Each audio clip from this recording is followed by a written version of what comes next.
What's up, guys? So today I'm going to walk you through RSI, which is a really important indicator that's used on crypto, and it's the relative strength index. And what it is it's a momentum indicator that's used to measure the speed and change of price movements over a specific period of time. So I want to show you the two different ways that I use them, right? So the first one is when I'm trading new pairs. First of all, I'm using Axiom. Axiom Pro is the greatest trading platform. They pay you back money on every single trade. And it's not like any of the other platforms like Bullx, Photon, which are all great, but this is an all-in-one. It has a wallet tracker, it has a Twitter tracker, and it's the fastest. I used to use Neo, Bullx Neo, and it was really, really fast. It was a bot that I was using, an extension plugin.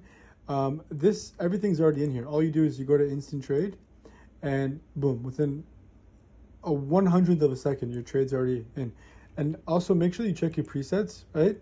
You want to make sure on your buy. A lot of times I do 10, but sometimes depending, when I'm trading new pairs, I'll do 50%, right? So, I mean, just to be safe, if you want, go with 30%. That means that once you place your trade, let's say, for example, at 5,000 market cap, it won't go above or below 5,000, right? Now, if you're trading new pairs, it'll never go 30%, right? If you're buying it at 5,000 market cap, it might go at a max negative of 20%, right? And then put your priority and bribe fee to what they recommend or lower. So they recommend 3 zeros and an 8, and then 2 zeros and a 4. So if we go here, say 3 zeros and an 8, and 2 zeros and a 4, right? Now it's based on volume. But what I like to do is I like to put 0.0001 for both, and my trades always get filled. And then you want to put MEV protection on buys, and on sells, not so important. On sells, I like to do 30% for slippage. Okay? So now what we're going to do is I'm going to show you how to use the RSI, right? So let me show you first the RSI on a coin that's already migrated. It has a lot more volume. Let's look for Pepe. Has a great volume, 5 minutes, almost 100K. So now what you're going to do is you're going to go into indicators over here, and you're going to type in RSI, and you're going to see relative strength index, right? And now what's going to happen is it's going to pop up on the bottom over here, and the lower the number is, the more the coin is being oversold, right? Now, the higher the coin is, so when it's above 50, let's say between 60 and 70, right? Is when it's being overbought the most. So you can see it's on the 1 second chart, as more momentum's coming in and the price is going up, and more people are going into the coin, it's going to go up. So you'll see there's a big green candle. So there was a ticker going upwards on the RSI. So the RSI is different.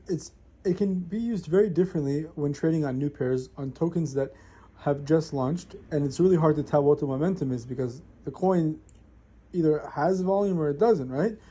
But now we're on a high volume coin that came out 14 minutes ago. Yeah, $125,000 in 5 minute volume, right? So what you want to do on this, I mean, what I would personally do, not financial information, is buy on the dip, right? Here, let's see, when it goes down, right? So you can buy in at $113,000, right? And let's say it goes up 10%, right? Times 1.1, boom. You'd be up 11,400. Oh, sorry.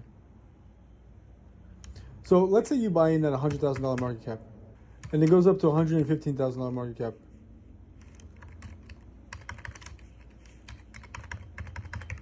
You'll be up 15%, right? But what if you would have bought on the dip? Let's say 72,000, right? And it went up to that same 115. So you do 115,000 divided by, let's say, $75,000. If you bought on the dip, right? You'd be up 53%. So now how do you know when to buy? First of all, you want to wait for the dip. And using the RSI, you want to wait until you get that ticker, right? Until it goes above the 50%, right? Because when it goes below that, it indicates that it's being oversold, right? So I would wait till here, right? You want to wait till there's a higher low, right? So let's say the coin goes over here, boom, and it goes down. You want a higher low, right? So that would be a higher low. So now when you're using it, let's go back to the Pulse tab, and you're using it on the new pairs, hey, let's say I'm going to go into here. There's 2 pro traders, right? You wanna not buy when it's on the top, but actually when it's on the bottom, right? There's not enough volume here. But what I like to do is I actually like to use the RSI. Let me see. Let me find one that has it. Okay, a value. Let's see, right here. Okay.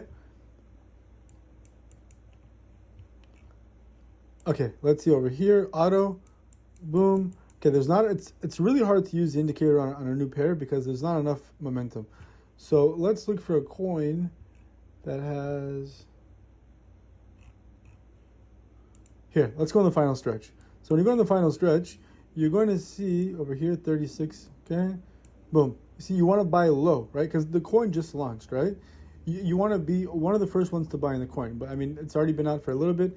It started at 5,000 market cap at 3x. Boom, you'd want to buy here. If you want to create a psychological reversal for people, right, where it's going down and they're saying, wow, someone just bought in, right? They buy in pretty much at the lowest the RSI can get, right? At around 30. You see? What would happen is people get re-excited and they say, wow, maybe there's something in this coin. Another pro trader just came in, let me go in, right? Now, when it comes to new pairs, the thing you want to do is not buy on the dip, but actually when it goes up, right? Because a lot of times, 99.9% of new pairs probably rug, right? So you want to be able to use the indicator. First of all, you want to make sure you're in a coin where you can see the indicator where there's enough volume, right?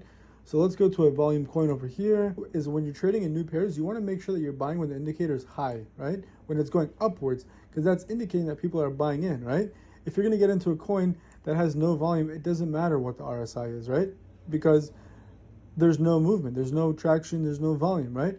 So just to repeat what I recommend doing, and it's not financial advice, is whenever you're on a high volume coin that's been out for a few hours or a few days and has hundreds or thousands of pro traders, you want to make sure you buy when the RSI is low, below the line, because it indicates an oversell, right? And that's the best time to buy because you're buying the dip. But when it comes to new pairs, you want to make sure you're buying the RSI when it goes up over the 50, right? So that's it for today's video. I'm going to have a few more videos coming out this week, and I hope you enjoyed. If you have any questions, please leave a comment, ask a question, subscribe, like. Love you guys.